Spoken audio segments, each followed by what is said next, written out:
ప్రజావీరుడు పండగ సాయన్న వర్ధంతి సందర్భంగా మనము ఏం నేర్చుకోవాలి?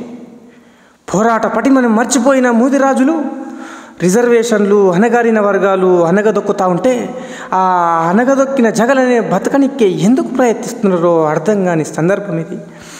ఓట్లు మనమేసి సీట్లలో మనం గెలిపించి నేడు రిజర్వేషన్ లేక, మనకంటూ చెప్పుకోనికే ఒక వ్యాపారం లేక, మనకంటూ చెప్పుకోనికే ఓ వృత్తి లేక నేడు యాచించే స్థితికి ఎందుకు వచ్చాము?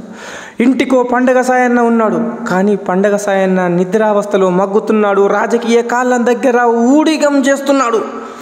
పండగ సాయన్నని మనము ఎలా అయితే స్మరించుకుంటున్నామో అలాంటి పండగ సాయన్న ప్రతి ఇంట్లో నుంచి బయటికి వచ్చి పోరాడాలి. పోరాడినప్పుడే మూదిరాజుల రిజర్వేషన్ కానీ మూదిరాజుల కులవృత్తులు కానీ నిలబడతాయి. సోదరులారా, మనలో ఉన్న నానా రకాల కుల సంఘాలను, మన రకాల రాష్ట్ర సంఘాలను బూచిగా చూపిస్తే రాజకీయ నాయకులు మనని బానిసలుగా చేసి ఆడుకుంటున్నారు. వచ్చే జడ్పీటీసీ, ఎంపీటీసీ, సర్పంచ్ ఎలక్షన్లో చట్ట చాతకపోతే అధోగతి పాలవుతాం.